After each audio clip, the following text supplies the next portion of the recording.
Having finished washing the last plate, April put it on the table and breathed a sigh of relief. The day was very hard, and the woman was very tired.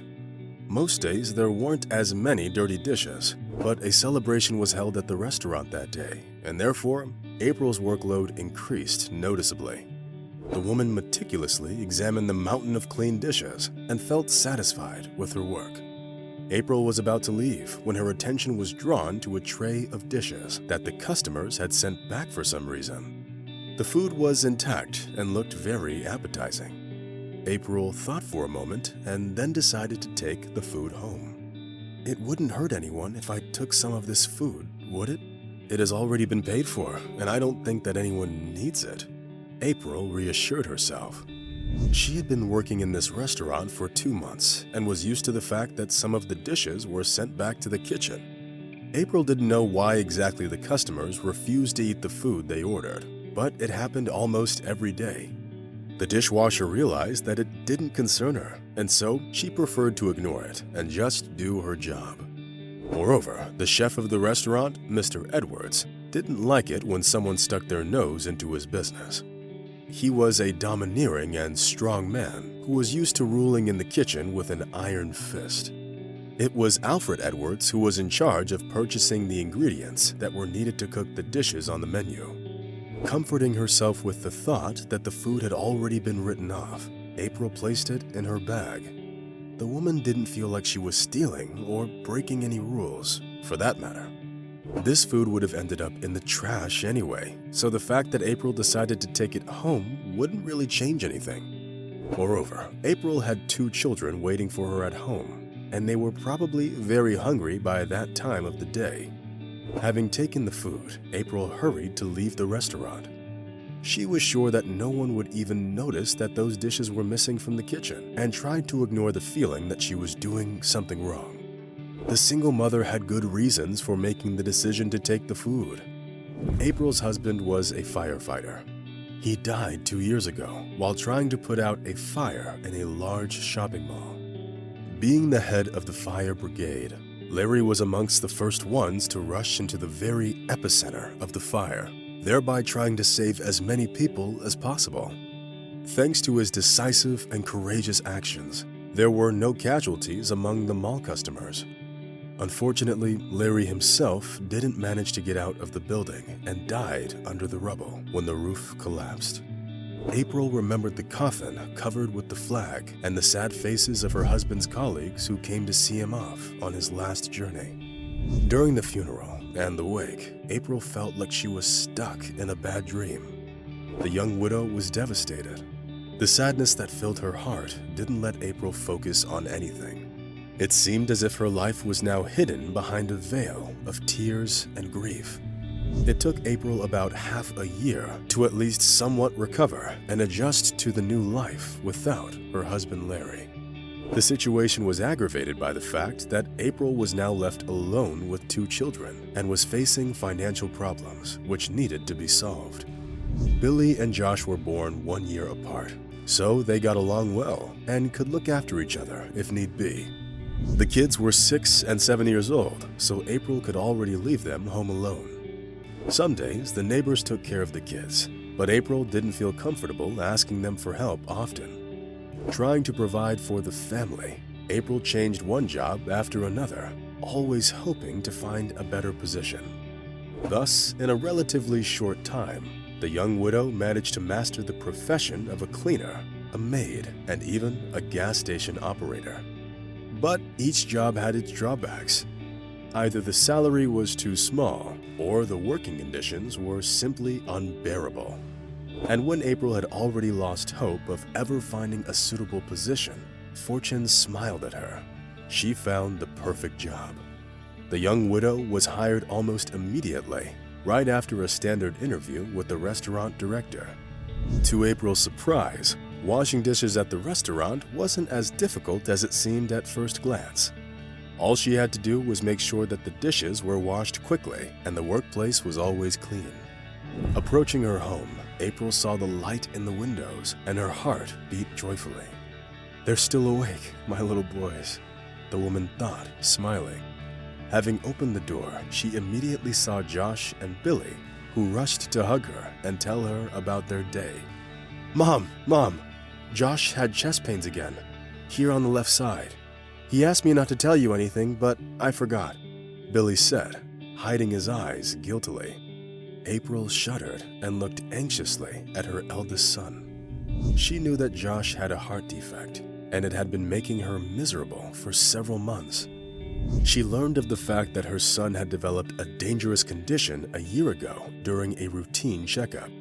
The cardiologist looked down and told April that the boy needed heart surgery. "But I have to warn you that this treatment is quite expensive, so you need to be prepared for it," the doctor said, holding out a paper with the address of the clinic. Leaving the doctor's office, April knew that she would need to find the money for Josh's surgery by any means necessary. "I will save every cent," April told herself over and over again. The woman realized that saving up so much money would be very difficult, so she worked very hard. Shaking off her sad thoughts, April put the plates of food from the restaurant on the table for her sons to eat and went into the bathroom. Tomorrow she would have another busy day full of dirty dishes and cleaning. But when April showed up at the restaurant the next morning, she had an unpleasant conversation with the chef. "April, I know that you took the leftover food last night. Trust me, I don't care about those dishes, but the new owner of the restaurant definitely wouldn't like it. So keep your mouth shut and don't tell anyone about it," Alfred Edwards said in a low voice. "Okay, sir. Don't worry about it. I won't let you down," April hastened to answer. The woman felt that there was something the chef wasn't telling her, but she didn't really want to find out what it was. Instead, she set to work, hoping that the customers would send back a couple of orders so she could take them home to her kids again. To April's delight, she was right, and 2 servings of lasagna and 1 Caesar salad got sent back to the kitchen. This went on for about 2 weeks, after which the new owner of the restaurant asked the dishwasher to come into his office. Michael Johnson was a young businessman who made sure to keep everything under personal control and knew the value of every dollar he earned.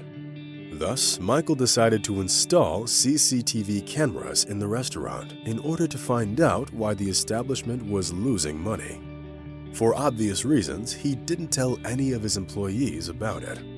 Seeing the dishwasher literally trembling with fear in his office, Michael immediately got down to business. "Mrs. Moore, I only have one question for you. What exactly was in your bag when you left the restaurant last night? Keep in mind that lying isn't an option since I have it all on video." The restaurant owner's words made April blush deeply and lower her eyes in embarrassment. Having finally managed to pull herself together, she whispered, "I'm sorry, sir. I had leftovers from the kitchen in my bag, the food that the customers had sent back to the kitchen." Michael breathed a sigh of relief and changed anger to mercy, asking, "Did you take them for your dog, or are you a cat person?" April's eyes filled with tears as she told the restaurant owner the truth. The idea that in the 21st century, someone would have the need to feed their kids leftover food from a restaurant seemed incomprehensible to Michael Johnson. But what the businessman found out a little later turned his life upside down. "I didn't really have a choice, to be honest. My husband died putting out a fire, and my eldest son suffers from a heart condition. He needs surgery, so I need to save up every cent to raise money for it," April added with a sob. Michael looked at the young dishwasher in surprise, and then asked her a very strange question. "You said your husband died while putting out a fire. What was his name, ma'am?" Larry Moore, sir. He was the chief firefighter. He died in the fire at the mall." "Why are you asking?" April asked cautiously. Michael Johnson sighed sadly in response. He sank back in his chair, rubbing his temples with his fingers. His face expressed genuine concern, which caused April to have a fit of anxiety. And when the businessman finally pulled himself together, he started his story. It all began 7 years ago, when, being a young and inexperienced businessman, Michael Johnson lost his wife during childbirth and ended up raising his daughter alone. Trying to provide little Monica with everything she needed, Michael directed all of his efforts at the development of his business, which he hoped would give him financial independence and prosperity. Time passed. To ensure that his daughter was never left unsupervised, Michael hired a nanny who fell in love with this little girl at first sight. When Monica grew up a little, the woman started taking her out into the city. They often went shopping together and enjoyed ice cream in the shady park. It was during one of such walks that 6-year-old Monica and her nanny ended up at the shopping mall, which caught on fire a few minutes after their arrival. Caught in the fiery trap, people rushed around the building that was engulfed in flames and desperately looked for a way out. Monica and her nanny would have certainly died if it weren't for the courageous Larry Moore, who got them out of the burning building.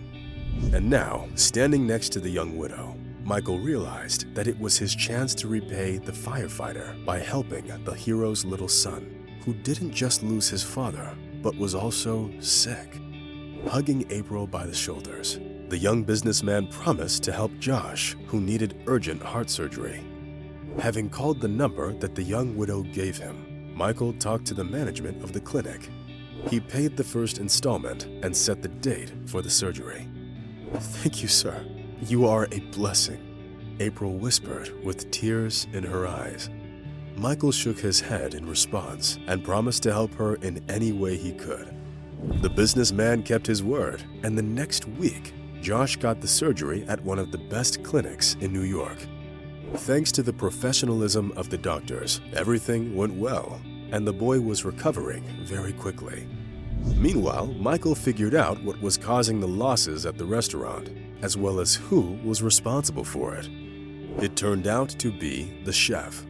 He was buying low-quality ingredients and putting them down in the books at a very exaggerated price. And of course, Alfred Edwards kept the difference. That was why the customers sent back so much food. Its quality was below the level expected of a 5-star restaurant. After firing the chef, Michael Johnson put April in charge of the kitchen. Now that the former dishwasher was in charge and had several high-class chefs working for her, the business quickly went uphill. Soon, Josh was discharged from the clinic and got to go home, together with his mother and younger brother, Billy. After April's son recovered, Michael Johnson became a frequent guest at their home. The young businessman always took his daughter Monica with him, since she really enjoyed playing with April's kids. Spending more and more time together, April and Monica didn't even notice when their friendship developed into something bigger. Monica was the first one to figure out what was happening and immediately started calling April her mother. It didn't take the couple long to get married, and having tied the knot, Michael and April started a new life together, walking hand in hand towards their happy family future.